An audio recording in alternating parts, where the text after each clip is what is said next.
Hello. Our story begins inside the Inner Rim on the planet called Kuriva. The Galactic Republic was what they believed to be months away from total victory of the Separatists. Master of the Order Mace Windu was leading a fleet to the planet so they could capture another world from the Separatist regime. Though the trouble that eluded them was the CIS worlds that refused to see a chance for redemption. On Kuriva, this was quite the opposite. There were a collection of freedom fighters on the surface awaiting the Republic's arrival. In orbit of the planet, a double scout fleet had been dispatched, the first half being a couple of Republic-class Corellian corvettes, which were no match for the Separatist cruisers. When the Venators arrived, the dynamic of the battle changed as well. The Venators engaged with the Separatist warships, but they were very early on outnumbered, with one of their vessels being crippled and detonated in the battle. Shortly after, another one of the Venators suffered the exact same fate. The purpose for sending this scout fleet was to ensure the Republic could feasibly deploy some of its newest vessels. With the battle heating up, Mace Windu and his fleet arrived at a hyperspace and began going toe-to-toe with some of the heaviest hitters in the Separatist fleet. Windu was on the bridge of his ship when he collapsed. Typically, he'd be serving alongside of his troops, but he dropped to the ground without even having a chance to brace for impact. His capital ship began to sway back and forth under the pressure and heat being laid down by the Separatist counterattack. The CIS had a space station to defend. If the Republic couldn't get the space station destroyed, then their chances for protected landing procedures were out of the picture. The Admiral of the fleet directed everyone into attack position. At the same time, they began to deploy the newest vessels in the Republic fleet, which were the Victory-class Star Destroyers. They were built a little bulkier than the Venator, but they weren't ships of the line. Their main purpose was to serve as long-range attacks, though their heavy cannons were meant to bombard any ships that came across their range. The Admiral was calm and collected as the battle before his eyes began to get more and more tense. With Windu out of the fight, seemingly, he had to usher someone to the ground. The Republic resistance on the ground had been brewing for the longer part of the last year and a half. If the civilians knew that the Republic was here, then the chances of them engaging the Separatist base on the ground were all the more likely. The Republic's main motive was to protect the freedom fighters on the ground. If they let the civilians do the job of the Jedi and the clones, then it wouldn't serve the purpose of having a grand army of the Republic. Not for nothing, clones were elite troopers, and no matter how elite the planetary militia was or thought they were not elite enough to compete with the waves of B-1 battle droids, let alone B-2s and/or droidicas. The Republic was here to liberate. The fleet battle continued to rapidly intensify as Republic capital ships got into broadsiding range with their cousins and bulwarks. The Venators were heavy hitters of the Republic fleet, but the worst part about them is that they weren't designed to be ships of the line. As carriers, they were putting the Republic on their backs and holding any sort of flame to the Separatist war machine. With word coming in about a battle beginning on the ground of the planet, the Admiral of the fleet deployed a group of ARC troopers, but by the time the ARC troopers were deployed, Windu had regained his consciousness and was determined to get to the ground of the planet to assist the locals in the resistance against the Separatists. While medics discouraged this decision, he went regardless. He hadn't even considered what was happening inside of his head. As a Jedi, his main objective was to protect the innocents on the ground. Mace was able to get down to the ground of the surface of the planet with 2 heavy cannons and a group of clone troopers with some heavy tanks and a couple of walkers just for good measure. As they made the descent, the Republic fleet intensified their attack against the Separatists. The Victory Star Destroyers deployed into the battlefield and the Separatists weren't ready for it. Windu was just one of a few Jedi Masters who was gifted the ability to use such weapons of mass destruction in combat. While he wasn't in space to see them in action, they were crushing through the Separatist lines. As the Republic made its push for the space station, more reinforcements from both sides began piling into them. The Republic was able to garner support from a system over, and the Separatists had a reserve fleet, just in case things started to get tense for them. At the moment, it didn't seem as if the Separatists could hold back the advancing Republic fleet. But that was the point. The Admiral was actively trying to rip through the Separatist forces so they could provide any support they could to the ground. But before the space station could be destroyed, Mace Windu and a squad of men stormed the CIS base on the ground and destroyed it. Despite the militia being filled with resistance fighters to the Separatists, they were able to break through the shield generator and give the Republic enough time to catch up. Once the clones and heavy tanks were able to take down the shield generator, the heavy cannons were able to unload their firepower into the base and rip everything else apart. When the battle finally came to an end, Mace Windu kept feeling his head. Everything felt so misconstrued for him. He knew something was wrong and he was actually kind of worried. For the most part, his worry came from what Yoda had been through in the months leading up to this. Windu watched one of his old friends struggle with something that no one could explain, not even himself. He was sick, and during his sickness, Anakin helped him escape and even allowed the Grand Master to use his personal astromech. When Yoda returned, there was a difference about him, but it was like he wanted to say something that couldn't be understood by the Council. This left Windu, especially, with 2 fears, that either the Jedi had lost their ability to truly connect with the Force, as he said to Master Yoda before Geonosis, or it was the fact that Yoda had completely lost his mind. His focus may have been deteriorating, and with it, his mind as well.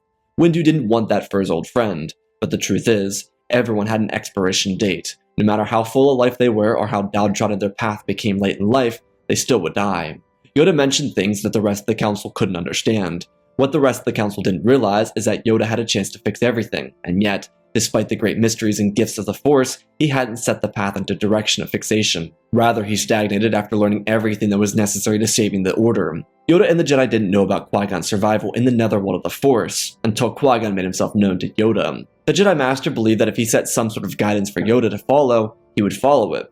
Force ghosts by their nature were not allowed to interact or upset the motion of the Force, being that it, by definition, was always in motion. Qui-Gon as a Force ghost could only give an individual a sense of direction, but he could not tell Yoda what was or what was going to happen. To inform the living would be breaking his contract with the Force, and he would no longer be a member of the living Force if he did so.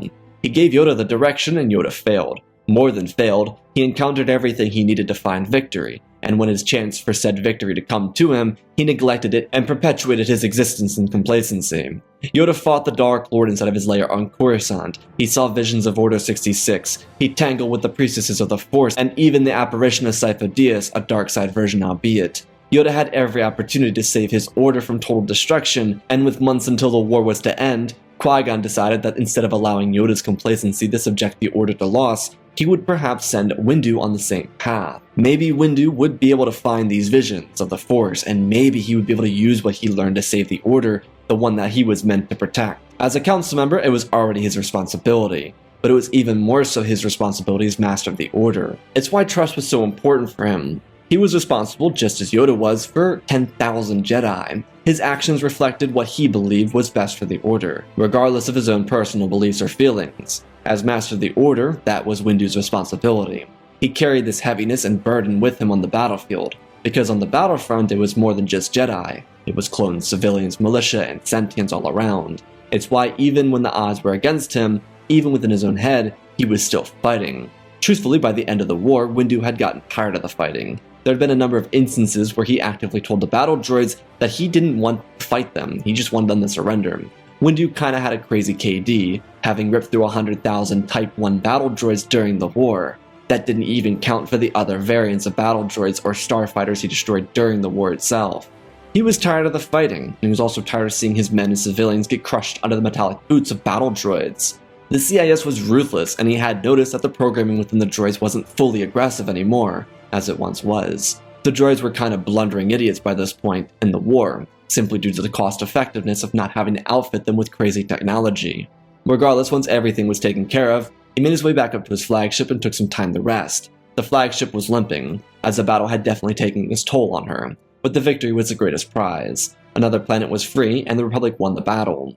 Windu, while inside the ship, returned to his personal quarters and laid down on the bed. He closed his eyes while holding his hand against his head. He was speaking to himself, asking why he was feeling this way. He felt something, and his eyes darted open and turned to the corner of the room, where he felt it. How peculiar. His eyes closed back down, and the drawers opened from beneath him, and a Jedi holocron flung out. Windu launched himself upwards and looked down at the holocron. He then looked around and noticed how it seemed like there was no one else in the room. What was happening? He grabbed the holocron and laid back down. His eyes closed, and his head was placed back on the pillow gently. He used the Force to open the holocron, and then he heard someone's voice. It was odd. He hadn't heard that voice in nearly 12 years. The voice asked him if he believed that the path he was on was correct. Windu froze, but then he felt the holocron fully pull apart. With his eyes closed and with heaviness sitting inside of his chest, Windu felt deeper into the Force, wondering if he was doing this or if it was indeed someone else. He was cradled by the Force, and then with the holocron open, a weak mind, Qui-Gon's presence, and the confusion that he had, he was launched to somewhere he had never been before. The combination of all three of these elements really helped him get to this point. If his mind wasn't so weak, he wouldn't have been able to get here. It was similar with how children in the Force were. They were super susceptible before all the influence around them could cloud their judgment and their connection to the Force. Another failure of Yoda's complacent order. Windu's eyes rolled back deeper into his mind, and he began to twist and turn as the Force started to concoct the greatest nightmares before his very eyes. He could see students of the temple running. He could hear blaster fire. He could see clone troopers with unidentifiable clone armor marching through the gates, and he could see Sindralik and Shakti and the temple guards being slaughtered. It was horrendous, but it didn't stop there. Windu could see a student, Epipalaba, crying out for her boy to run. Mace could feel the youngest member of his lineage reel with fear as he watched his master die before his very eyes. The screams, the echoes, the blaster fire, the unrecognizable voices in the Force All of it hurt Windu to a degree that he didn't know was possible. After what felt like the most torturous time of his life, he jolted up. His headache, or his numbness of mind, had all but vanished. He kind of looked around with confusion fading, and he grabbed the tablet that was by his bed and he began drawing down everything he remembered. He kept his eyes closed so he could run through everything he encountered. This wasn't a special event. This was just something Windu found easier for himself. It was a memory exercise he started doing with dreams, visions, and nightmares he experienced while deep in sleep during the war. He carried this on to meditations and other variations of visions he would have that didn't include him sleeping through them. When Windu's eyes opened, he looked down at the tablet and pondered over it. How peculiar. He recalled just about everything there was remembered about the vision. Well, as far as he knew. What was he supposed to do with all this death and destruction? With the battle over Coreva being a decisive victory, Windu decided it'd be best for him to return to the temple on Coruscant alone. He had a lot to think about. The trip would take time, and by the time he returned to the temple, he would hopefully know what to do. He made his way to the hangar, taking his personal starfighter, lifted off, and departed into hyperspace. During the duration of his trip, he pondered over the vision again and again, looking at the tablet. He did try to recreate the vision, but failed each time he tried. It was a shame, but he couldn't figure out how it happened. The reality is, it was the combination of the presence of Qui-Gon, Windu's vulnerability in the moment, and the holocron all meshing together. It was a perfect storm to create a similar experience to what could be felt in the caves of Dagobah or Ahch-To. One couldn't just recreate that on a whim.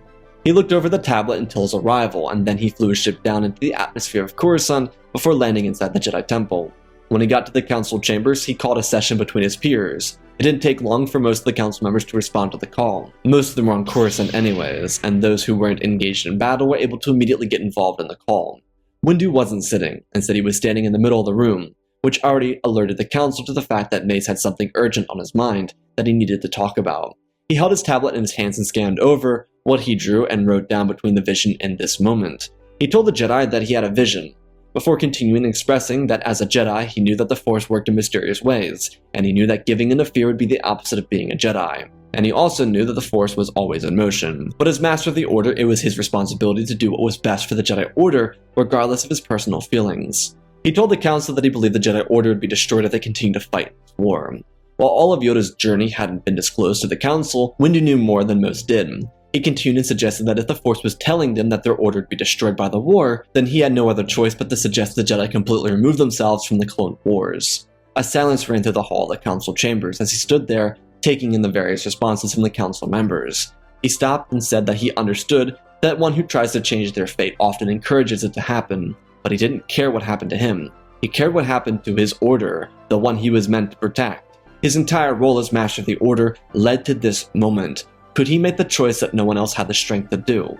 He told the Council that he was firm in his belief that the Clone Wars had destroyed the Jedi. He took responsibility and suggested that perhaps it was his fault for not being able to stop Dooku on Geonosis. Admittedly, he thought about that moment more than ever now. He could have killed Dooku, but he didn't. He stopped and turned to the side, suggesting that the war had only made the Jedi the inverse of what they were supposed to be. Instead of harboring peace and protecting everyone, they chose a side and they defended that side. People were dying, and it was time for the Jedi to stop playing politics. For Windu to say this held a lot of weight. He was, just as any Jedi born since Yoda was Grand Master, was tied to the Republic. He believed it was the Jedi and the Republic as one, simply due to how he was trained. And he still believed that. But the Jedi were not loyal to the Chancellor, they were loyal to the Republic. But how could one be loyal when it demanded that they lose themselves in the process? The war had taken so much from the Jedi. It could be seen in Barriss Offee, Pong, Krell, Ahsoka Tano, and even Anakin Skywalker. In one way or another, the Jedi Order had changed because of the war, and it was time to undo that. Windu never wanted to separate the Jedi and the Republic, but he had no choice. If he believed the war would end the Jedi, then it was his responsibility to suggest the Jedi remove themselves from the war and the battlefront. Without having a side, they could perhaps mediate a treaty. They could perhaps have noticed the rising crime syndicates and the slave empires being built under their noses. He ended his speech telling the Jedi that it was time for change, and it was time to do it now. Regardless of their personal feelings towards the war or winning or ending it, their job as council members was to protect the collective order, despite their own personal beliefs, and he believed that to serve the order as a council and as a master, it was their responsibility to end their time in the war. The council sat in silence as Windu looked at each of them, bowed, and then returned to his seat. The council moments later erupted into debate. Windu wouldn't say a word. He let all of his brothers and sisters voice their concerns as he had already spoken out his. He turned to each of them and listened. a lot of them bringing up points that he already made, suggesting that some of what he had said to be true, and that other parts made sense but others not so much. A lot of the Jedi who wanted to stay active in the war suggested that the Council keep the Jedi in the war because, as Mace said, it'd be giving in to fear, and because the Force is always in motion, it could end up causing the Jedi to be destroyed because fate usually occurs when someone attempts to change it. On the other hand, those who supported the notion of leaving the war effort to pursue peace agree with the idea that the Jedi had lost their way, and it was extremely prevalent within the children of the war. Deppa was a leading voice on this because she was the only one to still have a student. Young Caleb was drastically affected by the war. He never showed it with his troops, but he was different. Caleb joined Deppa much younger than most because he was 11 when Deppa took him on as a student. He'd be 14 soon, and in almost 3 years, his young mind went from simple to warrior. He went from a Jedi to a soldier. It reflected in his demeanor, not just on the battlefront but elsewhere in his life. His motivations changed. Deppa knew that all students changed as they got older, but not in the same way that Caleb had.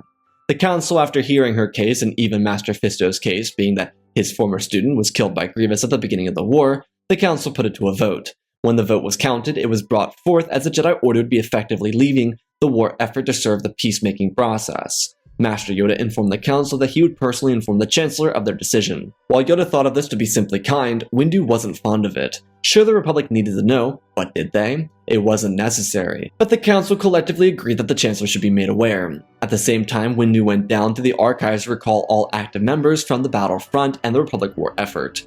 His message was short and simple. The Jedi were claiming neutrality in the war effort and would no longer be fighting in the Clone War. All frontline Jedi were to return to the temple immediately. To Jedi like Skywalker, this was repulsive, it was outrageous, and it was unfair. But it was the mandate of the Order. There was nothing he could legitimately do to change the minds of the Council. The war was over for the Jedi. Anakin was mostly upset because he wouldn't be able to serve alongside of his men. It's the only real reason a lot of Jedi would actually inevitably take issue with this resolution. They'd gotten so close to their men over the last 2 years and a half that to abandon their troops was heart-wrenching. Of course, a Jedi wasn't meant to have attachments, and for a lot of Jedi, it wasn't an attachment. It was more or less the fact that they wanted their men safe. If they weren't with them, then who could protect them? But regardless of their personal feelings, all Jedi on the active battlefronts packed up and returned to Coruscant. While Windu was sending out his message, Grandmaster Yoda informed the Chancellor of the Jedi's decision to reject the war and choose neutrality. Palpatine showed a look of concern and worry on his face, but Sidious in the back of his mind couldn't be happier. It was all the more reason for the public to hate the Jedi. Palpatine told the Grand Master that he was very sorry about the Jedi's decision to remove themselves from the war effort. He just wished that they could stay a little longer until the victor was brought in. Yoda expressed his hope for the Jedi to speak to the Separatists to bring peace to the Order. Sidious loved this. To Yoda, the Order was safe. He had done his duty to protect it, despite his personal feelings towards the war effort. He left the Chancellor's office and returned to the temple. The Council reconvened after changing up their situation and their standing within the Grand Army of the Republic. They knew that members who were deeply intertwined with the war would likely request time to speak to the Council, which would be granted in due time. But there was a more pressing matter. The Council learned that an emergency session of the Senate was being held and requested by Palpatine, so they all turned on the hologram in the middle of the room and watched the Chancellor's pod ascend to the center of the Senate chambers. He spoke with delicacy as he regretfully informed the people of the Galactic Republic that the Jedi had decided to retreat from the war effort. The Senate chambers erupted into outrage, but Palpatine silenced those cries. He told them that it was not the fault of the Jedi, that their ancient religion couldn't handle the pressure of what was being brought before the galaxy. He suggested that the people of the Republic should have known better than to put their trust into the Jedi. This was disgusting, but the Council should have seen it coming. Palpatine always had it out for the Jedi, and now he just had a platform to show it. Mace turned the recording off, and he told the Council that it shouldn't matter what the Republic thinks of them. All of his loyalty for the Republic had been decimated in mere seconds. All of his respect for the senators and representatives faded, just as Dooku's had years before. The Council realized how behind the curve they truly were. Dooku and Qui-Gon were on the right path, and Qui-Gon would have been the most important face on the Council had he accepted their offer, and had the Jedi believed him, he would have survived his fate on Naboo. Windu knew that this line of thought would only hold them back. He stood up telling them not to dwell in the past. He would take an assortment of Jedi Masters to Raxus, so they could begin the peace talks with the Separatist Council. If they sat here overthinking what they only knew in hindsight, it would destroy them. Windu was taking command of the Council unlike any Jedi had in generations. He was fit to be the Grand Master that Yoda couldn't be. Yoda didn't have the unwavering will that Windu was displaying at this very moment, and truthfully, he considered that it was time for him to step down. But there was no need for that kind of dramatics at the moment. He got up informing Windu that he would be joining him. Windu smiled and then called upon the Master Negotiator, General Kenobi, and then the Saesee and Agan. He told Kenobi to round up his apprentice and they would make their way for Raxus. The Senate continued to go on to debate about the Jedi, but Palpatine let it boil until he suggested a resolution. Let the Jedi have their peace. The Republic would win this war. It was the type of patriotic talk that would rile up the crowd, that they didn't need the Jedi. The Jedi gathered themselves up and left. Alongside them was the additional Aayla Secura and Anakin Skywalker. She and Anakin were both on the hangar bay talking about the recent events, and Kenobi figured she might as well tag along since she was there. She of course had no issue with this. By the time the Jedi shuttle reached Raxus, the news had spread out across the galaxy. The Jedi were no longer fighting on behalf of the Republic. Some separatist worlds allowed the Jedi to enter while they were with the Republic. Others didn't. But since the Jedi were on neutral terms, they allowed them to enter the planet without any struggles. When they landed, they were greeted by a number of commando droids who escorted them to the palace where a number of separatist senators were waiting. Most of them, truthfully, weren't thrilled with the Jedi being here, but if the Jedi could be mediators, then perhaps this war could come to an end. The general consensus is that, on both sides, a lot of people wanted the war to end. Obviously, a lot of businesses made a lot of bank off the war, so they wanted to continue the war for their own greed.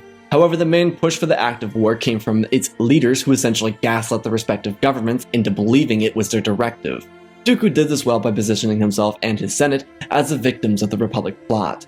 But as he learned of the Jedi's arrival, he informed his master and even sent him a couple recordings of the Jedi moving past separatist lines and landing on Raxus. Sidious knew what to do with this information, as it would be beneficial for his plot. The Jedi spoke to the representatives of the Separatist Alliance and asked them what they would like for them to do. The entire intention of coming here was to understand where they were at so they could return to the Republic and inform them of the opportunity to end the war, though that would never come. They were told to wait for Count Dooku to arrive to the planet because he was the speaker and the leader of the group. Plus, the Separatists believed that since he was a former Jedi, there might be some more commonality between the Jedi and him to get things done quicker. Palpatine on the other side of the galaxy approached the Senate. It was a later session, but the people listened to the Chancellor as he told them that the war had seemingly gotten home, and it was time for the Republic to act. He informed them all that he'd be taking command of the Republic and making himself the Emperor.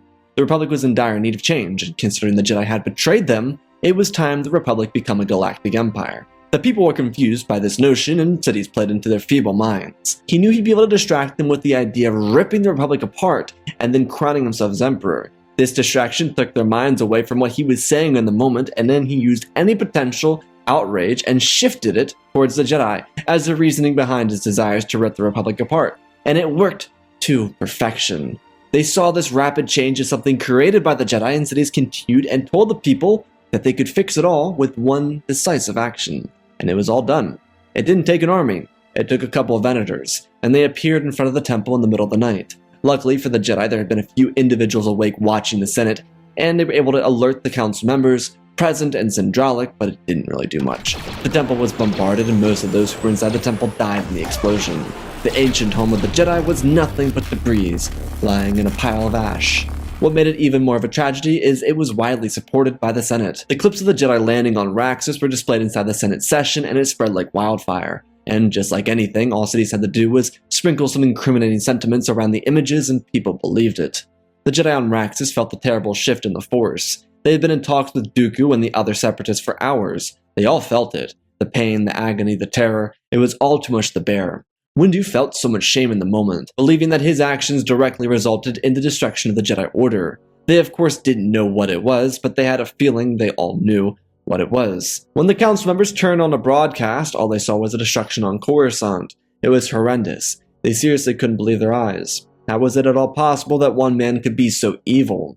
Then it became clear that this war wouldn't come to an end. They then heard Sidious disclose that the Republic would become the first galactic empire. Not for nothing, Dooku's distaste for the Jedi had vanished within an instant. He had so much to dislike about them, but for the first time in years, he could actually sympathize with them. He hadn't realized it, but the battle droids across the Separatist lines were all being shot down. Sidious, after his session, was informed of the Jedi transport leaving the temple, so he requested the Council, which was Gunray, Tambor, and Poggle, and the rest of them, to go to the Mustafar system to await further orders. He then dispatched a unit of clone commandos, Delta Squad, to go out to the planet and wipe them all out, and then shut down the droid armies. As commandos, assassinating a target wasn't out of their pay grade.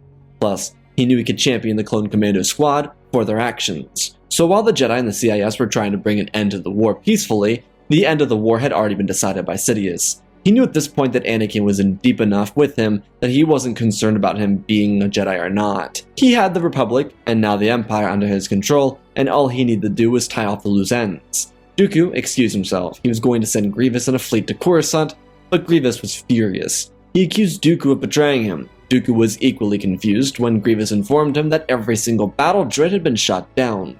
He didn't know what he was supposed to do now. Dooku in an instant decided it was just best to end the communication. This was an awkward position to be in. He didn't realize up until this point how truly expendable he was. Sidious didn't care about Order, and Dooku didn't realize how it could have taken him so long to figure it out. Why would he believe a Sith? All Dooku wanted was to bring order to the galaxy, to stop the corruption that existed, not just within the Republic, but every single senator, representative, and Jedi who served it. This wasn't what he wanted. And sure, the Jedi were corrupt, but the younglings didn't deserve to die. Sure, the Republic was corrupt, but the Empire under the leadership of Sidious was so much worse than it was beforehand. He came back to the Jedi and informed them that despite their disagreements and grievances over the years, his failure was complete. He was not privy to his master's true plans. Anakin, on the other hand, wasn't seeing what the Jedi were seeing. Anakin was a staunch defender of Palpatine. He watched the recording and believed that while Palpatine was in the Senate and talking bad about the Jedi, he wasn't actually the one to tell the clones to destroy the temple. That was someone else. Anakin, not for nothing, kind of agreed with Palpatine's decision to become Emperor. It was the same thing he and Padme talked about on Naboo. The Senate couldn't make a decision on their own, so they needed, in turn, to be forced to make a decision. Palpatine was a man wise enough to do this. He didn't see how wrong he truly was, and he was embarrassed when Dooku came back in and told the room who Palpatine really was. Realistically, Dooku didn't believe the Jedi would help the Republic and CAS come to peace. He was more or less here for ceremonial purposes. So when everything blew up in his face, he realized that he was played a fool, and as it turns out, so was Skywalker. Dooku always had a deep disdain for him, and now he actually finally understood him more than ever. They put their trust in the Sidious or the Palpatine, and they were made fools of for doing so. Anakin was extremely apologetic once he realized what he had fallen for. With the Council not knowing who survived the destruction of the temple, they spoke up, telling not just the Separatists but Dooku that something needed to be done. Now, with the Order gone, the Jedi had to act quick. It wasn't impossibly far-fetched to believe the Jedi had survived. Not every Jedi had returned to the temple, yet there's a chance that some Jedi had escaped the bombing. Obviously, the Council was unaware that there were hints to the eventual bombing of the temple. Dooku informed the Council that there were 2 key locations where cities could be on Coruscant, but if they were to work together, his goals were not to restore the Republic or the Jedi. His goals were to rip the Senate away from the power they held, because they allowed all of this to happen under their noses, and not for nothing, the Jedi didn't really care about the Senate at the moment. Dooku also told them that there could be a potentially rogue assailant who could be actively working against them. That was Grievous, so he told them that the droid general was on Utapau. Obi-Wan told the Council that he and Anakin would handle the general. As long as they could actively defeat Sidious, the Jedi would be able to win the day and restore some semblance of society. There was obvious tension, especially with Dooku, and the Council, and Anakin, and some of the members in the Council of the Separatists, but those grievances and issues and tension would have to be put to the side for now. The most important thing for them to do was to stop Sidious. He was a great threat to the galaxy. Dooku gave Obi-Wan and Anakin a droid shuttle to get to Utapau in. It would allow them to sift through any potential traps. Not that he expected Grievous to get the droids back online, just a precaution. Once the Jedi along with Dooku were in hyperspace, they spoke to each other. Windu wasn't saying much, and he hadn't said anything since the destruction of the temple. He was mundanely listening to the Jedi and Dooku speak about whatever until something crossed his ears. Dooku expressed that they shouldn't feel shame for what they did. No matter how this war was going to end, the Jedi were always meant to bite the dust. Their lot in this existence was to perish at the hands of the clone army. He had been in the works ever since the death of Master Sitho Dyas. Windu asked why he never said anything, and Dooku explained himself. He didn't care for the Jedi. They were the antithesis of who they were meant to be. They weren't Jedi, they were the shadow of what a Jedi was meant to be. Windu spoke up with a fire in his voice, suggesting that the Sith weren't much better. In hindsight, they weren't, but when he joined, it seemed like the proper path. In his own mind, he convinced himself that the death of Qui-Gon was at the fault of the Council. There was no reason for the Council to believe Qui-Gon in the moment, but again, it was a testament to the foolishness of the Council. The Order had fallen from its grace, and Dooku saw it, just as Qui-Gon had. Windu then reminded his old former friend that Qui-Gon would have never joined him. The tension that sat within the ship was high, and there was almost a fight, but Yoda stopped it from happening, reminding them that they needed to save their energy for the foe who did this to them. On Utapau, a shuttle landed. Anakin and Obi-Wan talked about everything on the way to the planet. Obi-Wan was a staunch believer in democracy and the Republic, but he did agree to the sentiment that there were issues within that Republic. Anakin was quick to disagree, but Obi-Wan suggested that even Padme would have such issues and disagreements with the Senate itself and even Palpatine.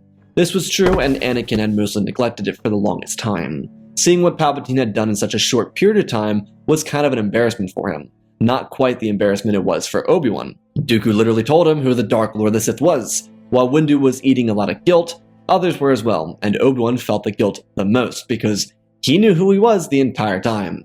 The two Jedi wore their robes over their heads and quickly used a catwalk to find Grievous. He was raging on about this or that. More or less, he was annoyed that his droids were just lying around. There were a couple Magna Guards activated, and Obi-Wan leapt down to meet Grievous. Anakin used the Force to crush the guards before joining his master. The two Jedi quickly worked in tandem by using their lightsabers aggressively against the powerful droid general. Despite Anakin's skill, he'd never faced Grievous before, and he was launched backwards when he was kicked in the chest. Grievous turned his attention towards Kenobi, his longtime rival, and began to actively confront him. Obi-Wan moved with skill and delicacy, which allowed him to avoid every strike made by Grievous. Obi-Wan stepped back and stalled for a hot moment, while Anakin got to his feet and rushed forward. Grievous' eyes faced Kenobi, who rushed him, blasting forward with his lightsaber and slamming it across Grievous, killing him instantly. On Coruscant, the Jedi had split up. Dooku told the Jedi that he'd be right along with them. He was planning to ambush Sidious, believing that his presence would set Sidious off. The Jedi didn't believe him for a moment, but the main objective was Sidious. If they couldn't get to him, then they'd be wasting their own time, so they didn't care what he did. So they went without Dooku. The remaining Jedi came around the corner and entered the Chancellor's office. Sidious wasn't thrilled to see them, but he was expecting some survivors to come for him anyways. The Jedi quickly ignited their weapons, and he smiled as he slowly rose from his seat. In a fury of electricity, he prepared for his opponent's attack. They rushed forward. Agon Kolar was obliterated by electricity, while Saesee Tiin was launched into the wall. Sidious quickly stepped back in defending himself from an assault made by Yoda. Saesee went in for a counter-attack and was slashed in half by Sidious, dropping before Yoda's eyes. Sidious turned towards Yoda with a heinous smile. He prepared himself, stepping back as Yoda launched himself forward, and with the speed of light used his power stance to launch Yoda backwards. His engagement with Windu intensified, but Vapad and Shatterpoint were far too great of tools for the Jedi Master of the Order. His greatest failure was his greatest triumph as his blade struck true. Windu watched the Sith Lord fall to the ground as he looked down and around. He noticed that Agon and Saesee were gone, but Yoda and Aaylo were alright. Then he remembered, where was Dooku? The former Jedi Sith, whatever he was, had gone on a rampage. He decided that if Sidious wouldn't hold up his end of the bargain, then he would make sure his vision came to fruition. He had, throughout the entire duration of the duel, been running through the halls cutting through senators that he knew were elitists in their own moral codes. Dooku was a profound politician, so he knew which individuals to kill first. Ironically, most of them were people he and Sidious were close to, but he made sure to rip through those from the corporate alliances and then those who actively went out of their way to thwart the positions of senators like Bail Organa or Mon Mothma. He had issues with them, and many of them were semi-valid, but he knew at the very least they out of the collective Senate were not corrupt like the others. Also, not for nothing, the delegation of 2000 had dipped out of the Senate early. Sidious had a Senate session and then he went to his office. Most of the people who supported the more militaristic ways celebrated the rise of the Empire. The delegation of 2000 was busy trying to figure out how they would pick up the pieces. Dooku then left a recording behind and vanished. The Jedi who were in the building began to look for him, but it was too late, and they had to leave immediately, due to the sheer metaclones filling the hallways. Windu didn't want to hurt them, and he made the Jedi retreat before they were found. It would take days before the recording left behind by Dooku was played. Luckily, Padme was the one who found it. In simple, Dooku left behind his deepest condolences for what he did to the Senate chambers, but his even deeper condolences for the plot that the people would learn of. He explained his actions, and despite his sins on Serenno, his main goals of joining Sidious were to bring peace and order to the galaxy. With the corporate alliances and the Separatist War Council all but extinguished, and the droid army shot down, and the Sith gone, a chance for rebirth was possible. And then he showed them everything they needed to know, and enforced that the Separatists were not their enemies. They were victims of the same plot. He then again expressed his regret that his epiphany hadn't come sooner, but he believed that all is as it should be. Perhaps all the galaxy needed was a little push, and with that push being 2.5 years of a clone war, maybe they could undo the corruption. Anakin, once he returned to Coruscant, vanished, and was never seen again by the Jedi. Obi-Wan, yeah, but anyone else from the surviving Order, no. He instead went with Padme to live with her in her apartment until she was finished with her work as a senator. Anakin eventually became a father while they were trying to rebuild the Galactic Republic, and he would take the challenge in stride, becoming the perfect stay-at-home dad. Obi-Wan, due to his guilt, would part ways with the Jedi and go to Mandalore to help Bo-Katan. He believed that while Mandalore wasn't his fault, he could at least make things right, so that Satine could rest in peace, something he believed she was unable to do since the fall of her society. The war would be strenuous, but during the war with the Mandalorians, or the Maldalorians as they call themselves, Obi-Wan would defeat Maul in combat and claim the darksaber for himself, something he never wanted, but he decided to hold it. He became the Mandalore, and took the role and title in stride, which wasn't easy at first, especially without Satine. But eventually he came to terms with it and found happiness in being a politician, repeating steps Satine perfected when she saved her people from the Civil War that ravaged them some 20 years beforehand. The Jedi, on the other hand, had learned of a coalition that survived the explosion. It wasn't much, but it was in part thanks to the Collective Council doing what was necessary. The Council, in a moment of solidarity with the Force, sacrificed their lives in the Temple. Depa, Opal, Plo, Kiadi-Mundi, Kit Fisto, Coleman, and Shaak Ti used the Force to keep the main corridor of the Temple open for longer than even they could have imagined. But in doing so, they saved a third of the Order.